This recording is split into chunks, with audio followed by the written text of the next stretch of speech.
boa tarde a todos, boa tarde a todas. Nós estamos aqui hoje, quinta-feira, são 12 horas e 9 minutos, estamos entrando um pouquinho atrasados, né?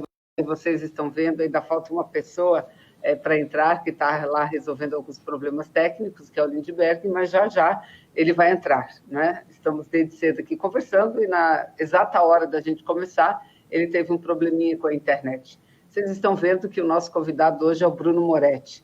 O Bruno Moretti vocês já conhecem, todos e todas, ele de vez em quando está aqui conosco, é quase uma presença semanal aqui no nosso canal, e isso é muito importante, viu? Porque o nosso objetivo é conversar com vocês através dos dados, mostrar a verdadeira realidade do nosso país, e não aquela realidade que a gente recebe através das notícias da mídia, né? Dos jornais, das televisões. Hoje, por exemplo, Bruno, o jornal, um dos grandes jornais, eu vou citar o jornal Folha de São Paulo, ele diz que já no ano de 2020 nós viveremos as mil maravilhas, a economia já estará recuperada.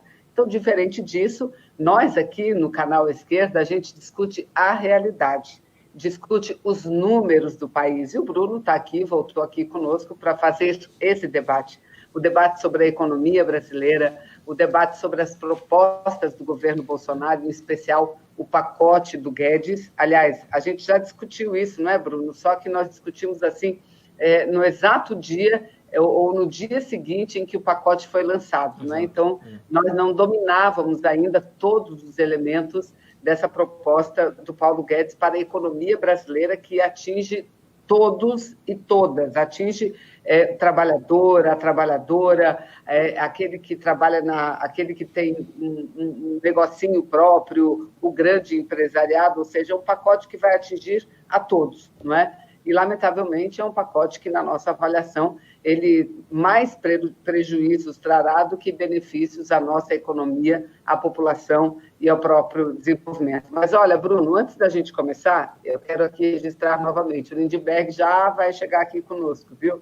E vai ser muito bom, porque nós estamos praticamente há mais de 10 dias sem se falar, eu e o Lindbergh, porque eu tive um compromisso, tive um trabalho, tive que me ausentar durante mais de uma semana, não pude estar aqui no canal. Quando voltei na terça-feira, o Lindbergh não pôde entrar, porque ele está trabalhando muito do lado dele e eu do lado de cá também trabalhando muito, né? Então, a gente tem feito um esforço danado para não falhar nenhum dia. Mas ontem, lamentavelmente, a gente não conseguiu entrar. Eu mesmo estava numa reunião com parte da nossa bancada, da Câmara, com a direção do meu partido, e não pude entrar. E Lindbergh da mesma coisa. E hoje eu não sei nem onde é que ele está. Hoje ele deve estar em algum lugar aí do Brasil, viu, Moretti, trabalhando também na organização, não só do seu partido, que é o PT, do partido dele, mas também trabalhando de forma a contribuir com o processo de mobilização popular. Então, eu peço desde já 1000 desculpas para vocês, porque ontem nós não entramos. Olha, foi tão difícil o dia de ontem que nem o John a gente avisou. O John ficou maluco, ficou perdido o que é que está acontecendo, né, John? O John, qualquer dia a gente tem que marcar uma entrevista com ele, viu? Eu acho que a pessoa que a gente mais fala aqui no programa é do John. Ele tem sido um companheiro, assim, que tem nos ajudado muito a manter este canal vivo, né? E eu repito, não é fácil, por isso que a gente pede a todos e a todas vocês que se inscreveram no canal, tragam mais gente para se inscrever, isso para a gente é muito importante, tá certo? Mas, Bruno, vamos começar o bate-papo, e sei que a hora que o Lindbergh entrar aqui vai ser, ele não vai deixar a gente falar, porque isso é uma coisa que ele gosta de falar, é sobre a economia, né? Eu lembro quando ele presidia a Comissão de Economia do Senado Federal, ele usava metade do tempo como o presidente falando, né? Eu sempre participei também da Comissão de Assuntos Econômicos do Senado, do primeiro ao último dia que lá estive, e o Lindbergh presidiu essa importante comissão. Então, é uma pessoa que estuda muito, que se dedica muito a essa questão econômica. Mas antes dele chegar aqui, a gente começa o bate-papo, né? Eu queria, viu, Bruno, em primeiro lugar, que você fizesse assim um panorama geral dos pontos principais desse pacote econômico do Guedes, né, do pacote econômico, e, na sequência, já a gente começa a avaliar quais os reflexos desse pacote para o Brasil. Mas antes da gente começar, viu, Bruno? Eu quero dizer aqui que ontem eu fui assim tomada de choque, porque ontem, quero que levantar um outro assunto, não é? Ontem nós passamos um dia, eu passei o dia lendo na internet, recebendo mensagens aqui no WhatsApp, mensagens de que estaria para estourar uma bomba. Até que veio também uma matéria do Kennedy Alencar, um jornalista extremamente respeitado, né, que escreveu da possibilidade do envolvimento, ou veja bem, da possibilidade do envolvimento do Carlos Bolsonaro, né, esse que está fora da mídia, Carlos Bolsonaro, eu não sei nem qual é o número, acho que é o filho número 2, né? É o número 2, mas é aquele que escreve pelo Bolsonaro nas mídias sociais. Escreve no Facebook, escreve no Instagram, escreve no Twitter. E ele está fora. Não sei por que ele saiu, mas ele simplesmente, o filho mais ativo nas redes sociais, aquele a quem o Bolsonaro diz que deve a sua eleição, que fez os primeiros contatos lá com o Steve Bannon, né, que tramou organizou toda essa rede, esses canais de fake news para dar a vitória eleitoral ao Bolsonaro, não é? Então, esse Carlos Bolsonaro, que é vereador no estado do Rio de Janeiro, na cidade do Rio de Janeiro, na capital do Rio, ele, segundo Kennedy Alencar, há uma investigação, né, em andamento na Polícia Civil do Rio de Janeiro, que aponta para um possível envolvimento direto dele no assassinato da Marielle. Então, nós estávamos esperando, assim, mais informações a respeito, não é? É o próprio Noblar, que é um outro jornalista insuspeito, pelo menos do ponto de vista da esquerda, não é? Do nosso ponto de vista, que nunca foi um jornalista ligado à esquerda, pelo contrário, ele mesmo fez várias publicações dizendo que estava para estourar uma bomba, né? E uma bomba grande. Aí o que a gente viu? O que a gente viu já lá no início da noite foi a notícia de que, nesse novo depoimento do porteiro, houve uma outra versão, ou seja, ele teria se desdito, né? Ele que afirmou por 2 vezes, né, que, de fato, naquela época, no dia do assassinato da Marielle, salvo engano, 14 de março do ano passado, de 2018, ele que anotou lá no livro que aquela pessoa teria chegado no condomínio e buscado um contato com a Casa 58, que é a casa do Bolsonaro.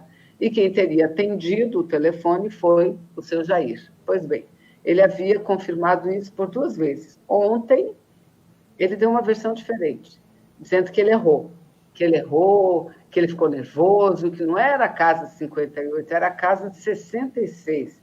Olha, isso é muito esquisito, e é muito grave, porque como que uma pessoa vai lembrar de um erro, vai lembrar que errou mais de 1 ano depois desse erro? Como que ela vai lembrar que ela errou?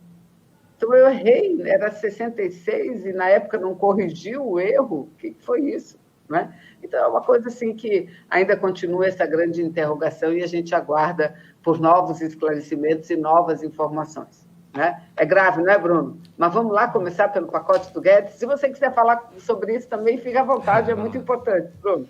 Vamos lá. Não, vamos ver, né, se a gente apura aí, se a justiça apura a verdade sobre esse caso. No caso, primeiro, obrigado mais uma vez aí pelo convite, é ótimo estar aqui para a gente poder discutir esses temas, e porque a primeira vez que a gente conversou, na verdade, foi quase que simultaneamente, não é, ao lançamento, então havia muita informação imprecisa, as próprias informações do governo sobre o pacote não eram propriamente claras em muitos aspectos, e agora a gente já tem uma visão mais clara sobre isso, e na verdade o que vai se configurando aqui já é a agenda do governo, né, pós-reforma da Previdência, né, porque vale lembrar que muito do que se dizia na reforma da Previdência, na justificativa da reforma da Previdência, nem era mais tanto a questão da geração de emprego, porque eles foram desmoralizados aí na reforma trabalhista em relação a essa questão. Então diziam que a rigor se tratava de uma questão fiscal, da necessidade de ajustar as contas públicas, e o que a gente está vendo é que mal foi promulgada a reforma da Previdência, sob nossa oposição, sempre é bom dizer, eles já mandam para o Congresso Nacional, enviam para o Congresso Nacional um pacote fiscal que trará muitos prejuízos, especialmente aos serviços públicos, né? E a população precisa estar atenta. Eles tentam fazer crer que se trata apenas de uma questão corporativa, relativa a salários de servidores públicos, o que já é evidentemente bastante sério, porque se trata da remuneração das pessoas que prestam serviço público, mas é preciso que as pessoas entendam que haverá uma série de impactos para os serviços públicos essenciais. Nós estamos falando de saúde, educação, principalmente, também segurança pública. E a gente está aqui um pouco para esclarecer, né, quais são esses pontos mais críticos. Então, numa primeira rodada, se a gente pudesse, digamos assim, resumir esse pacote fiscal, ele segue a linha adotada desde a emenda constitucional do teto de gasto, né? Nós temos dito o seguinte, a emenda constitucional do teto de gasto exige uma redução dos gastos públicos em relação ao PIB nos próximos anos, e aí essa redução ela é, digamos assim, forçada por novas regras fiscais. Primeiro pela Previdência Social, né?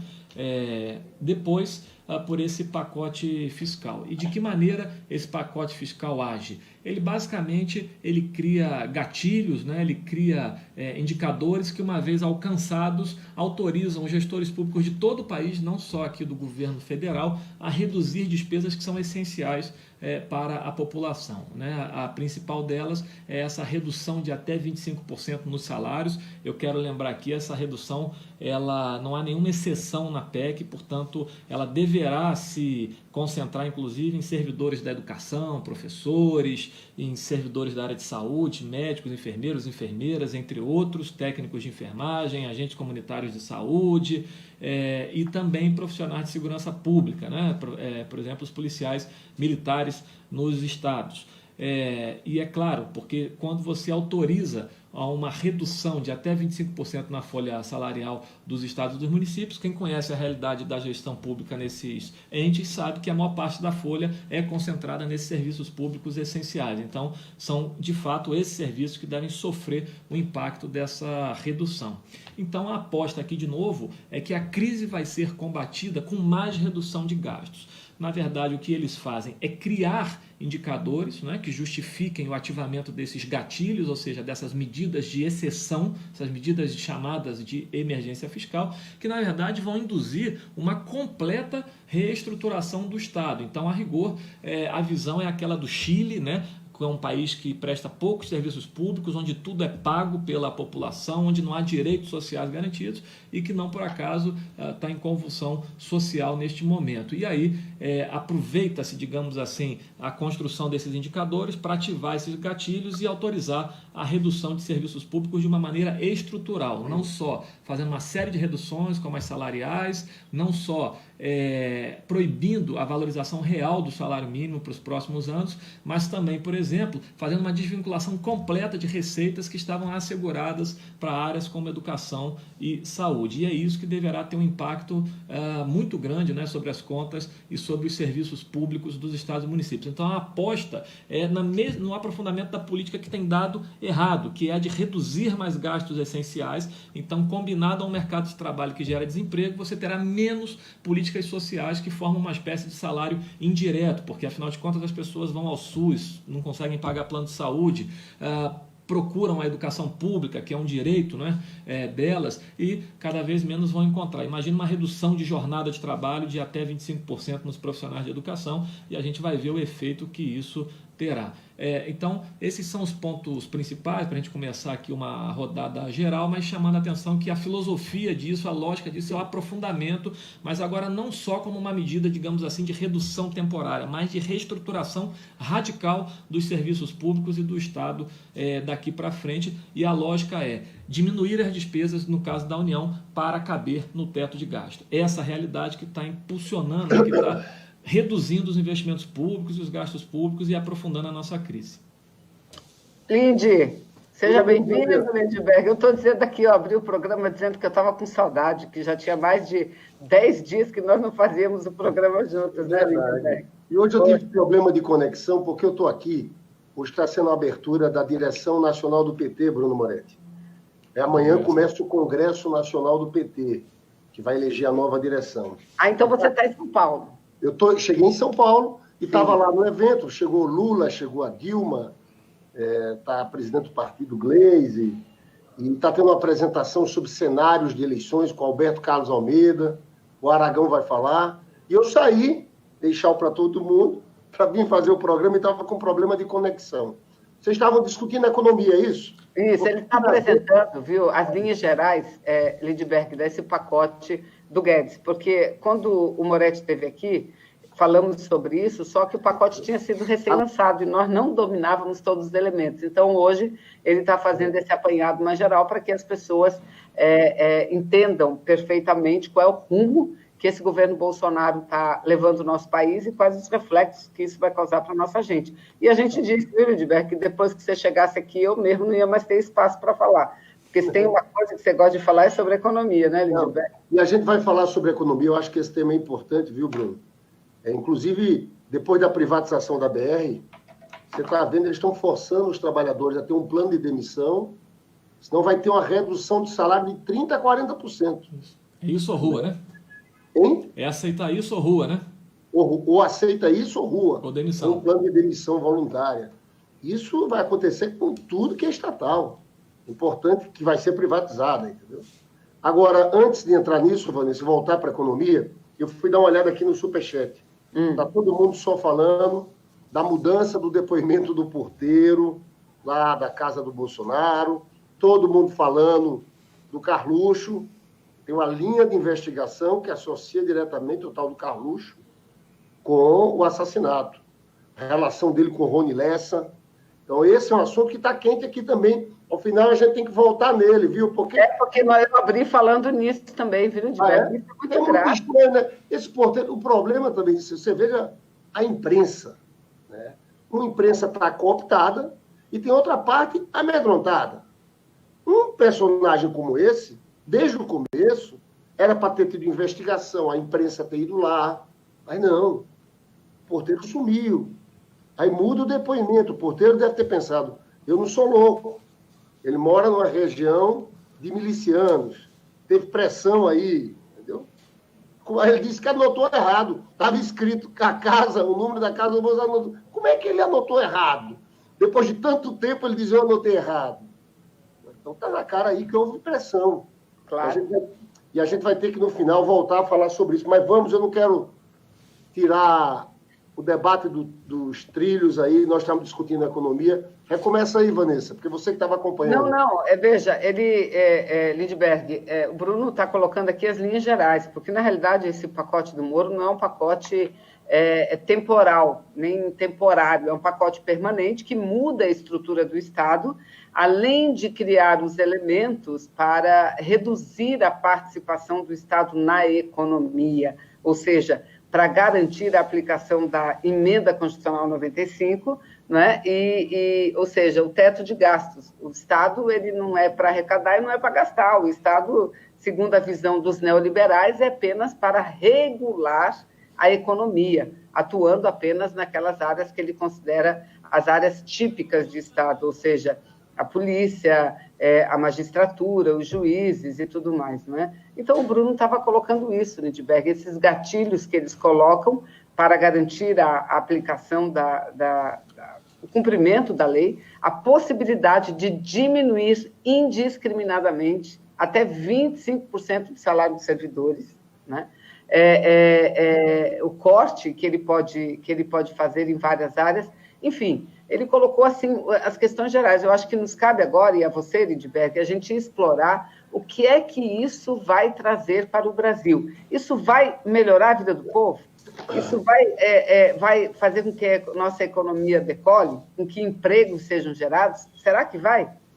Olha, deixa eu te falar. Eu vou levantar a bola para o Bruno. Essa política de austeridade está destruindo o Brasil. É uma política de austeridade que está fazendo com que a dívida pública aumente. Eles dizem que o problema é a dívida pública. Aí eles dizem, a questão é cortar, cortar, cortar. Só que o orçamento público interfere no ritmo do crescimento da economia. Tem um estudo do IPEA que diz o seguinte, 1% a mais de investimento em saúde significa 1,8% a mais de crescimento econômico. Só que o inverso também é verdadeiro. Ao fazer uma política de cortes agressivas, você joga a economia para baixo. É o que está acontecendo. E o que está acontecendo é isso. Você faz austeridade, a dívida sobe, porque a dívida é crescimento sobre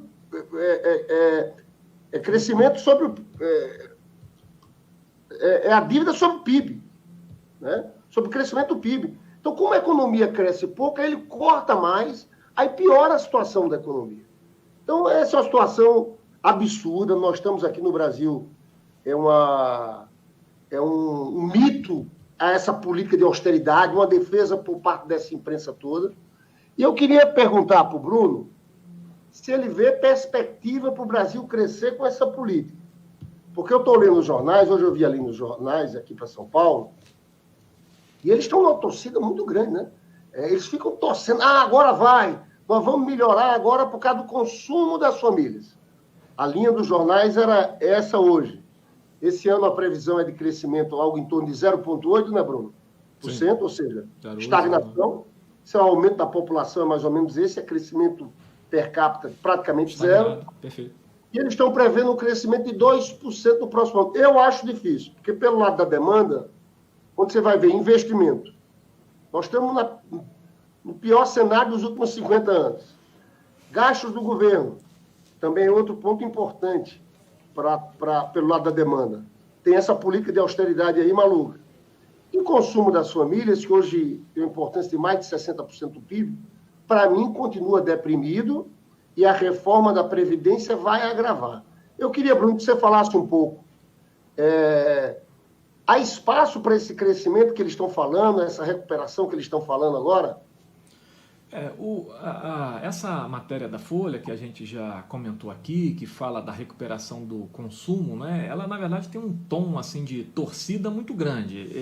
Em termos de análise séria dos números, ela é pouco confiável, porque a gente tem fatores estruturais aí que impedem uma retomada da economia em bases sustentáveis, né, apontando para uma redução da taxa de desemprego assim, para níveis consistentes, para geração de empregos formais. Isso não haverá certamente em 2020. A gente pode, com tranquilidade, não chamar a atenção aqui que em 2020 o desemprego ficará nessa casa aí entre 11,5%, né, e 12%, ainda que você tenha, né, eles fizeram uma espécie de keynesianismo envergonhado, não é? Porque eles usaram essa medida do FGTS para dar algum estímulo de demanda, mas essa medida ela vai se dissipar, ela vai se...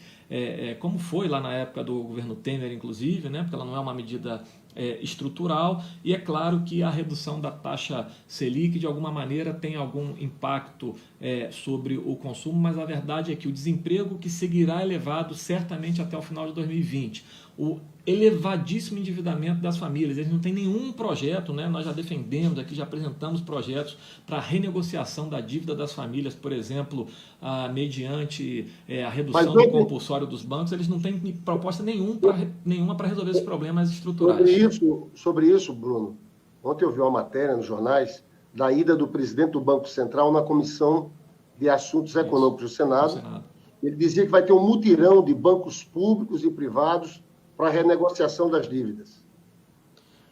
O problema é que não há medidas, né? Eles precisam apontar para medidas, digamos assim, concretas, né? Com descontos, por exemplo, nas dívidas, usando, por exemplo, a redução dos compulsórios, né? Que nem teria efeito nas contas públicas, para tentar reduzir o endividamento e até a inadimplência que é elevada e de fato desestimula o consumo. Não há uma medida estrutural nesse campo, o que passaria inclusive pela autorização, digamos assim, legislativa, né, para você usar recursos para fazer essa renegociação.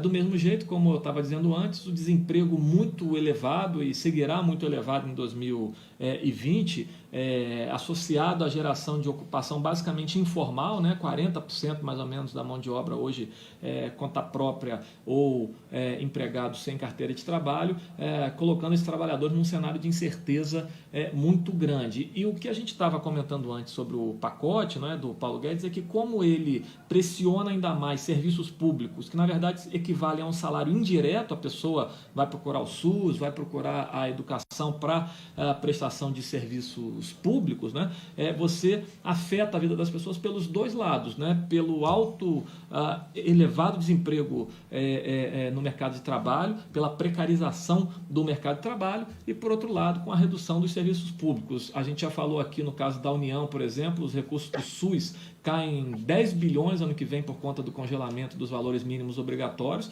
e agora a isso eles ainda somam esse pacote fiscal que deve reduzir na ponta, né, dos estados e nos municípios serviços públicos, porque eles vão reduzir em até 25% a jornada dos servidores. Além disso, você não vai precisar mais, os estados e os municípios não precisarão mais cumprir um valor mínimo obrigatório em saúde e outro em educação, né? Poderão, por exemplo, tirar dinheiro de uma área para colocar na outra. O que, se tivesse um grau adequado de financiamento em alguma área, seria razoável, mas a União reduz o financiamento nessas áreas e aí os estados e municípios também poderão fazer essa redução e escolher onde gastam esse recurso. Então, somadas as questões do mercado de trabalho e mais a redução dos serviços públicos, você tem uma perspectiva aí para 2020, né, de aumento, de reforço desse sentimento de injustiça, né, dessa desigualdade, e ainda colocaria um elemento a mais, que é o avanço na precarização das relações de trabalho, se de fato for aprovada essa medida provisória 905, que institui uma carteira de trabalho chamada verde e amarela, né,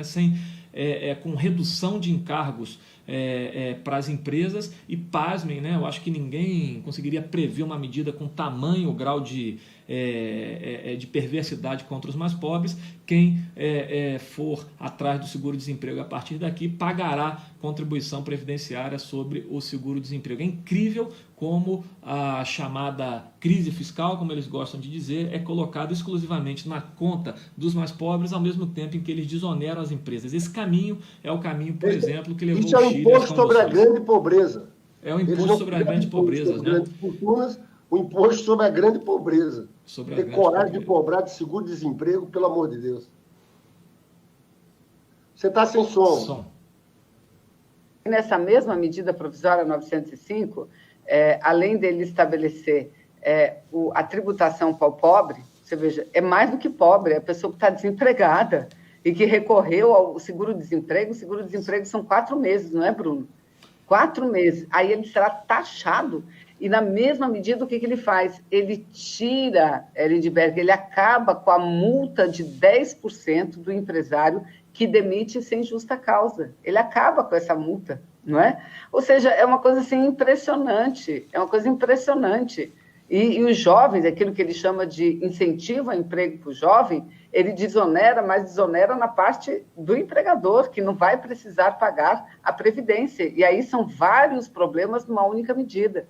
Porque além de ele de ser, como diz o Bruno, perverso, e é de uma perversidade assim, nunca vista, contra o povo pobre. Além disso, ela beneficia o grande, o rico, não é? E prejudica a Previdência. Essa que eles dizem que fizeram essa reforma toda porque era deficitária, mas eles estão liberando os patrões de pagar a Previdência. E aí como é que vai ficar? Ou seja, a precarização completa, não é uma coisa assim...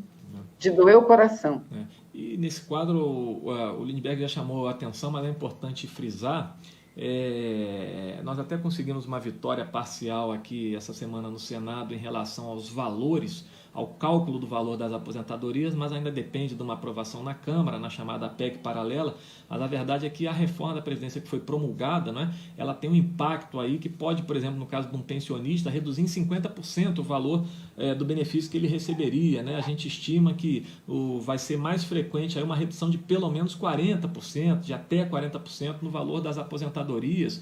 Hoje, o valor médio, né, dos benefícios do regime geral, do INSS, é de R$ 1.300. Então, eles vão achatar isso aí para alguma coisa em torno de R$ 1.000, né, que seria o salário mínimo, que eles não vão fazer o reajuste em termos reais. Então, o que eles estão fazendo, na verdade, é uma enorme depressão, né, da renda do trabalho numa ponta. E o que a gente viu durante a crise foi, quando reduziu a renda do trabalho, os domicílios que tinham renda da Previdência, né, tiveram ainda uma situação mais razoável de conforto, porque essa renda acaba servindo aí à proteção social nesse momento mais difícil. E agora você combina os dois processos: precarização, alto desemprego, redução da renda do trabalho e agora redução da renda previdenciária associada a menos direitos trabalhistas por essa medida provisória. Então a aposta realmente é de um arroxo fiscal, previdenciário e trabalhista para 2020, né, que de fato retira completamente a possibilidade de uma retomada, né, tal como o Lula fez, né, no início do governo dele, porque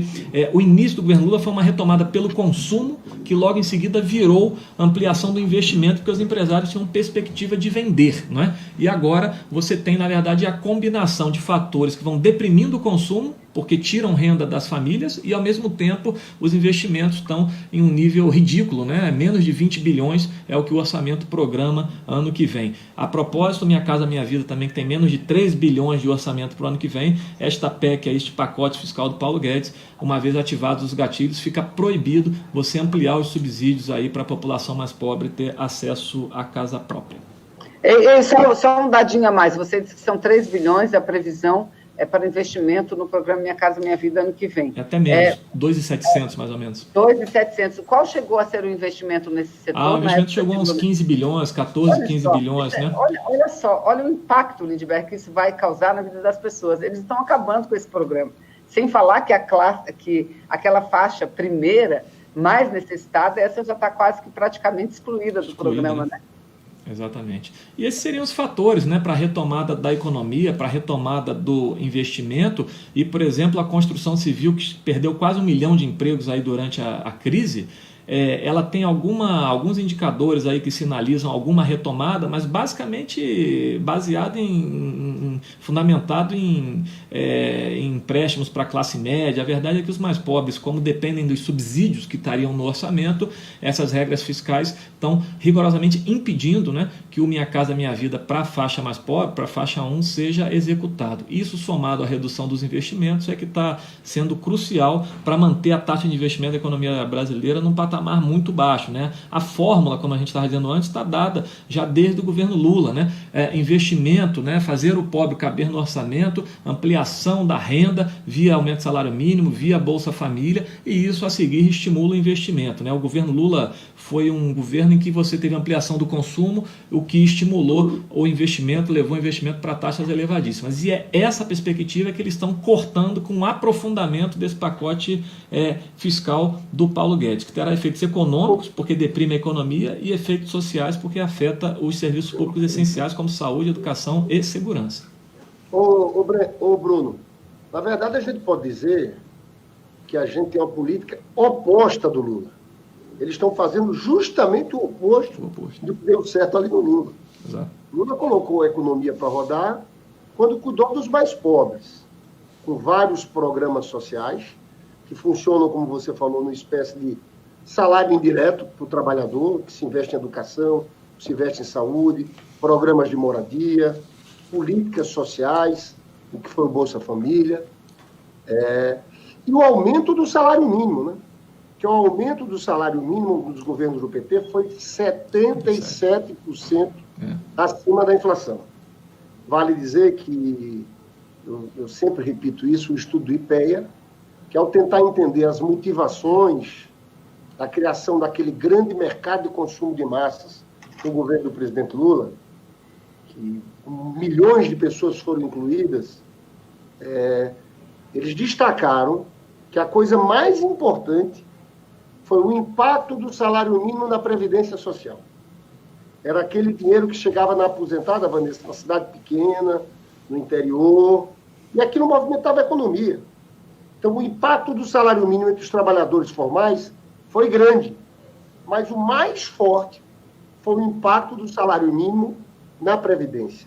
Aí onde Bruno fala, eu li uma matéria essa semana, Bruno, na Folha de São Paulo. Eles fizeram uma matéria dizendo o seguinte, isso que você estava falando, você somando tudo, ele pegava aqui pensão, pegava detalhes de cada um. A redução das aposentadorias deve ficar em algo em torno de 40%. Exato. A gente está tirando dinheiro da economia, Vanessa. Porque o multimilionário que ganha muito dinheiro, ele poupa, ele guarda.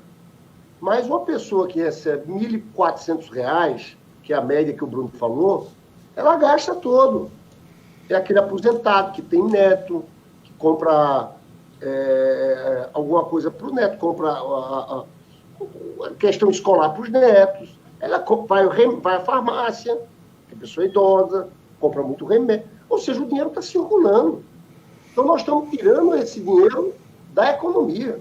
Isso. Eu queria, Bruno, eu estou aqui, o presidente Lula está aqui embaixo, eu estou descendo assim que acabar o programa, porque começou com exposição, eu estou aqui na direção nacional do PT, amanhã começa o Congresso Nacional do PT, começou falando Alberto Carlos Almeida, depois ia falar o Aragão, aí abrir para as pessoas. Eu queria, inclusive, que o John, que está nos escutando, ficasse ligado, John, porque daqui a pouco fala o Lula.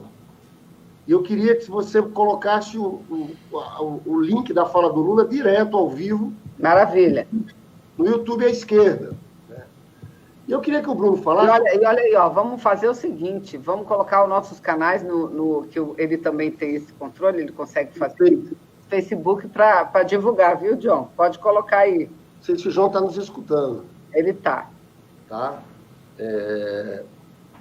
Então, o bom agora, o Lula está solto, o Lula está com vontade de percorrer esse país. Vocês viram a mobilização em Recife, que coisa linda foi aquela. Né? Então, eu queria conversar com a Vanessa e com o Bruno, e o Lula tem uma vantagem, ele tem foco. Porque o Bolsonaro, cada dia que cria uma coisa nova, eles vão conseguindo pautar a agenda pública. E o Lula tem dito uma coisa, o foco é a vida do povo, é a economia, é o emprego, é o salário, são os direitos. Então agora a gente tem um instrumento que é um canhão, que é a voz do Lula, que é uma voz que é escutada pelo Brasil todo, pelo Brasil profundo, dos trabalhadores. Então eu acho que Bolsonaro agora vai ter um opositor que vai falar naquilo que é essencial. Porque a fraqueza maior desse governo Bolsonaro é na economia, porque ele não consegue melhorar a vida do povo. Eu queria que vocês analisassem um pouco esse debate que a gente está fazendo aqui, e às vezes a gente fica no economês, mas tem que ser traduzido para o povo numa linguagem muito simples, né? Porque eles não têm nenhuma preocupação, pessoal, com a vida desse povo mais pobre. Eles estão um pouco se lixando se as pessoas estão dormindo nas ruas. Então, eu queria que vocês analisassem um pouco como fica esse debate econômico da vida do povo com o Lula solto. Bruno, quer que eu comece? Vamos lá. Vai lá, pode ir lá. Olha, primeiro, Lisberg, eu quero dizer que a gente, semana passada, a gente ficou muito tomado pela emoção com a liberdade do presidente Lula. Eu não estive em Curitiba, você teve a oportunidade de estar lá no primeiro momento em que o Lula saiu lá da prisão, não é? A gente te viu, eu te vi muito na televisão. Eu não perderia isso por nada. A gente estava em reunião em São Paulo, mas foi muito engraçado, porque nós estávamos numa reunião, mas todo mundo lá com o celular ligado num ou no outro canal. E o nosso canal à esquerda transmitiu, viu, Lindbergh? Então foi muito, muito bacana. Mas no dia seguinte nós nos encontramos com o presidente naquele ato lá em São Paulo. Esteve a presidente do meu partido, do PCdoB, Luciana Santos, a Jandira, eu, Renato Rabelo, enfim, tivemos uma delegação representando o PCdoB lá para levar o nosso abraço ao presidente Lula. E olha, a gente conversou assim, muito rapidamente com ele, mas nós gostamos muito do que ele falou para todos nós, viu? Dizendo que quer em breve conversar com a direção do partido, que ele sabe da responsabilidade que ele tem e que ele estava muito disposto a trabalhar pela unidade. Então, eu quero resgatar isso. Eu acho que o papel do Lula é importante. Não é eu acho, o papel do Lula é importante, independente da gente achar ou não. Porque quem acha isso é a maioria do povo brasileiro, não é, Lindbergh? Quem acha, tanto que ele foi preso. Ele foi preso por isso, pelo papel, pela liderança que ele exerce no nosso país, não é? Então, ele tem esse papel. Agora, eu repito, e não é uma coisa minha, é uma coisa que nós temos falado muito no partido, o papel dele, ele extrapola as paredes do Partido dos Trabalhadores, ele tem um papel fundamental de buscar a unidade das forças progressistas, da esquerda, daqueles que são contra esse projeto neoliberal, para a gente poder vencer esse governo, porque não é fácil, não. Vocês falaram, enquanto o Bolsonaro fala um monte de bobagem, um monte de coisa, você viu, o Intercept trouxe assim, informações que deveriam já ter anulado as eleições. Né? O próprio processo do presidente Lula já tinha que ter sido anulado. E o que acontece? Não acontece nada. A gente abre os jornais e o que a gente vê é isso, jornais que ele bate nesses jornais, que ele esculhamba. Aí diz, não, a economia ano que vem estará tudo bem. Isso, Bruno, você disse, isso é mais uma torcida do que uma notícia. Não é uma torcida, não. Isso é uma manipulação. Isso é uma manipulação de uma imprensa que não gosta do Bolsonaro, mas que gosta do programa econômico do Guedes e que o Bolsonaro aplica, entendeu? Então, para a gente fazer frente a tudo isso, Lindbergh, é preciso mobilizar o povo. Então, nós não podemos ficar disputando entre nós.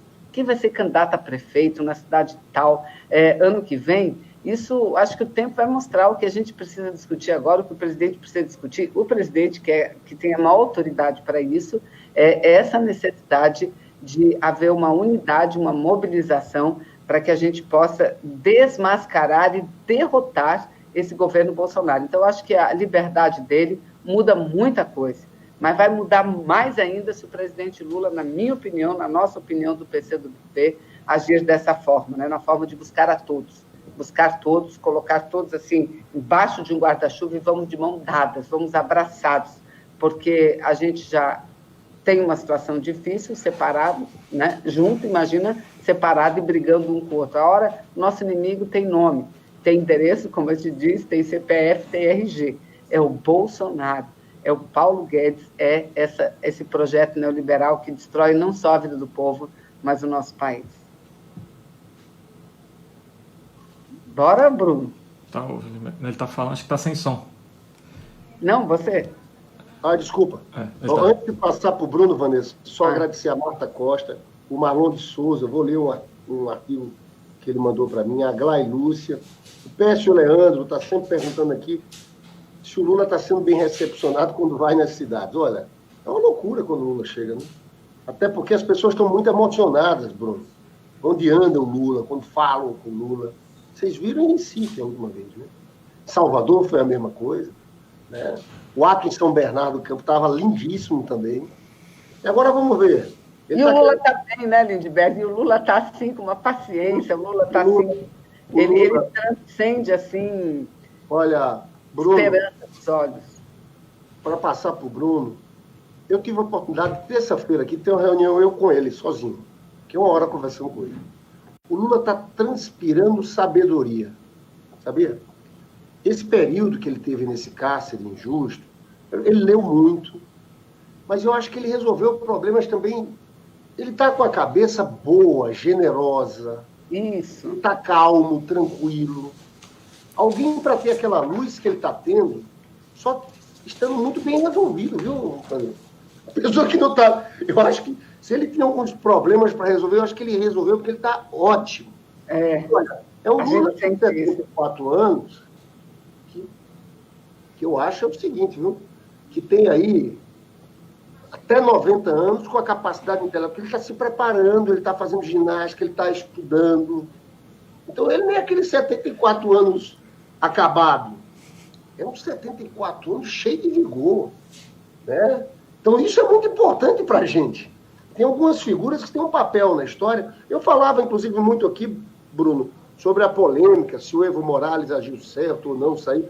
E eu acho que, sem ter todos os elementos, que ele agiu certo. Porque a integridade física do Evo é algo determinante. Se eles tivessem, de alguma forma, matado o Evo, era mais difícil. Enquanto tem Evo tá exilado lá no México, eu não tenho dúvidas que vai acontecer o momento da volta triunfal do Evo. Né? Não sei se agora, se daqui a 2, 3 anos, mas vai acontecer. Até porque a economia lá estava vento e pouco, é o país da América Latina que mais crescia, 5%. Então a vida do Evo é importante, a vida do Lula é vital para virarmos o jogo. E é por isso que muita gente fala sobre a segurança do Lula, e nós temos que ter cuidado com a segurança do Lula de fato. Porque enquanto tiver Lula, tem a perspectiva, a possibilidade da gente virar esse jogo. Mas, Bruno, eu estou falando muito, eu interrompi. Você ia fazer tua resposta justamente sobre o papel do Lula, claro, nesse momento, em cima dessa pauta econômica. Claro. Não, o que eu tenho achado, né? Eu acho que, como você bem colocou anteriormente, o governo aí, do Bolsonaro, ele tem uma certa, digamos assim, capacidade, né, de colocar na agenda pública questões polêmicas, tal, que não dizem respeito à vida do povo, aos interesses diretos da população que trabalha, que vive do seu trabalho, né?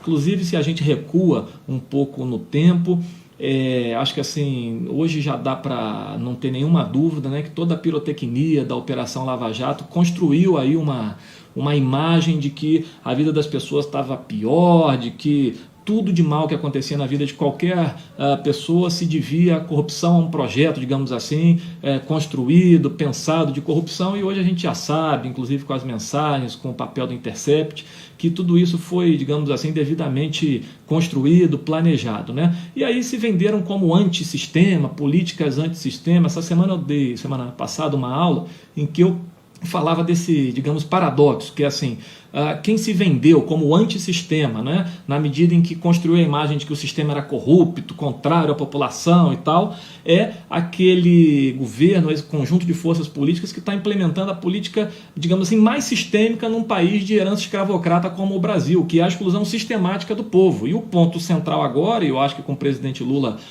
viajando o Brasil, isso vai ficar muito mais claro, é que na verdade não tem nada de antissistêmico nisso. Na verdade é o aprofundamento de um programa, digamos assim, que foi a tônica do Brasil nesses 500 anos, que é a exclusão sistemática, a exploração do povo, a retirada de direitos, a não inclusão do povo brasileiro nas políticas de Estado, né, no orçamento público e assim por diante. Eu acho que aí é que está o caminho, né, para a gente recolocar as questões no seu devido lugar, né? E aí eles gostam muito de falar de avaliação, né, que o Estado tem que ser avaliado, que é ineficiente.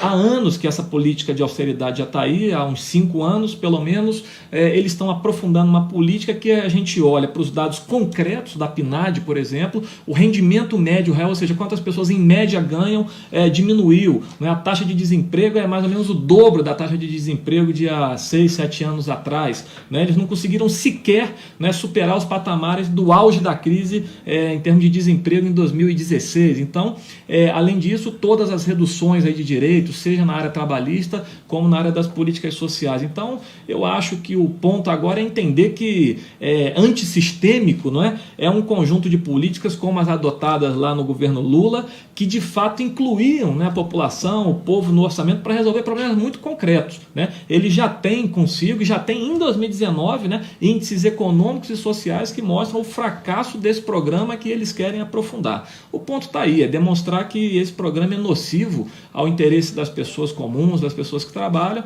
e o presidente Lula certamente vai saber fazer isso como ninguém, né? Olha, Lindbergh, é isso, viu? Eu quero aqui dizer o seguinte, quando a gente abriu o programa, você ainda não tinha entrado, Lindbergh, a gente dizia o seguinte, chamando as pessoas, e a gente aproveita para reforçar esse nosso chamado, que venham, que se inscrevam aqui nesse canal e que nos ajude a fazer esse espaço. E eu dizia, por que a gente traz tanto pessoas como Moretti, como o Zero, porque a gente quer discutir uma realidade, a gente quer discutir os fatos do Brasil. Enquanto nós estamos dizendo isso, que nós estamos dizendo, ou seja, que essas medidas vão piorar não só a vida do povo, mas a própria situação econômica do Brasil, a gente mostra o porquê, diferente do que faz a grande imprensa.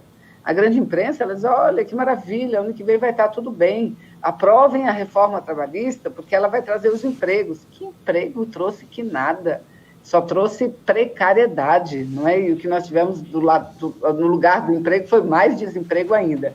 A reforma trabalhista, mesma coisa. Agora, olha, Lindbergh, eu li hoje, quero dizer assim, que eu não acreditava em tamanha violência.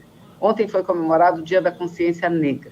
A gente viu como esses reacionários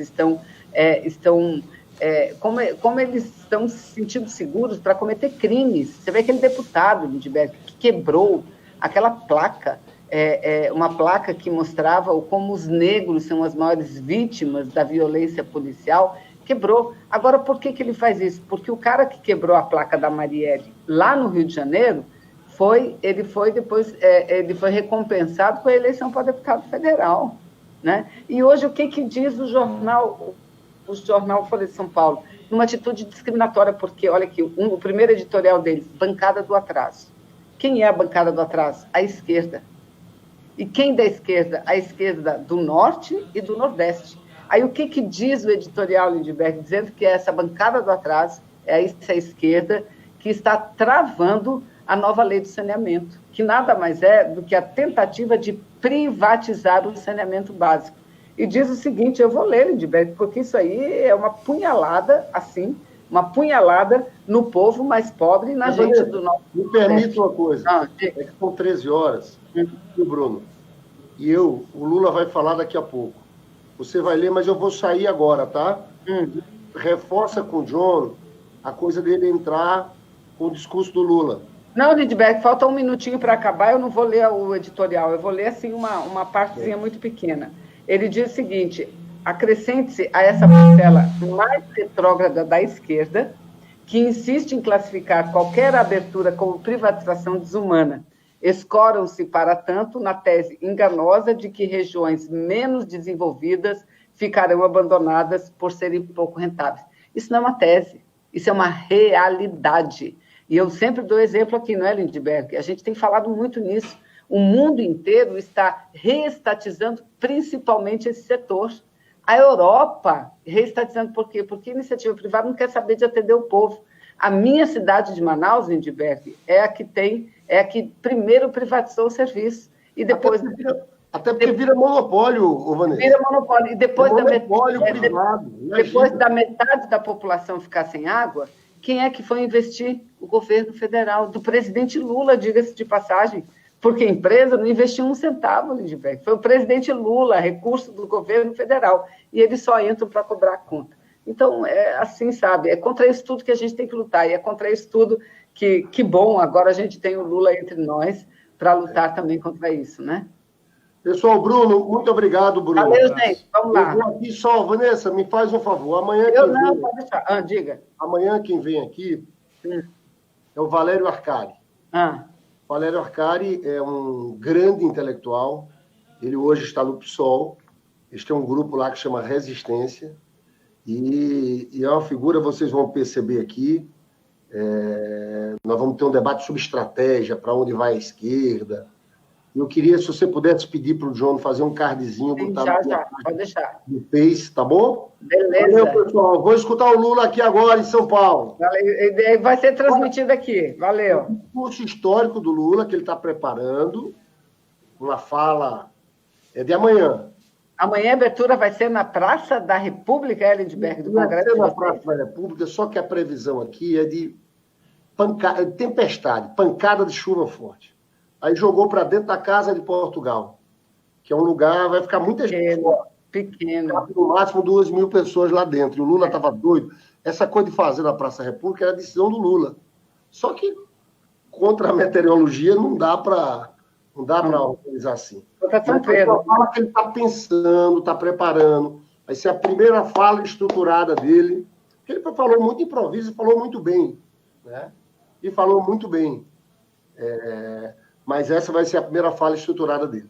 Valeu, pessoal! Valeu, gente. Obrigado. Até amanhã. Amanhã a gente está firme.